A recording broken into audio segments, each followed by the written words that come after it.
ଏଇଟା ହେଲା ପଖାଳ। ପଖାଳ ସହିତ ଆମର ଏବେ ଏଇଟା ହେଲା କ'ଣ ହେଇଥିଲା କି ବିଲାତି ଚଟଣି, ବିଲାତି ପୋଡ଼ିକି ଚଟଣି। ତା ପାଖକୁ ଅଛି ହେଲା ଇଏ କାକୁଡ଼ି ପିଆଜ ସାଲାଡ଼ କୁହାଯିବ।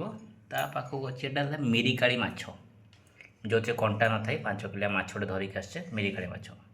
ତା ପାଖରେ ଇଏ ହେଲା ମିକ୍ସଚର, ରାଗ ମିକ୍ସଚର, ଶତାବ୍ଦୀର ରାଗ ମିକ୍ସଚର। ତା ପାଖକୁ ଇଏ ହେଲା ଶାଗ, ଶାଗ ଭଜା। ଆମେ ଓଡ଼ିଆ ଶାଗ ଭଜା ନ ଖାଇଲେ କେମିତିକା ଭାତ ରୁଚିବନି।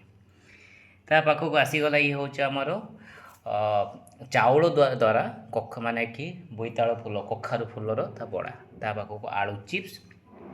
ତା ପାଖକୁ ଓହୋ ଅତି ସ୍ୱାଦିଷ୍ଟ କ'ଣ ଏଇଟା ଶୁଖୁଆ ପୋଡ଼ା। ତା ପାଖକୁ ବଡ଼ିଚୁରା, ଆଉ ଆମର ଅତି ପ୍ରିୟ ଲେମ୍ବୁ ଲଙ୍କା ପିଆଜ।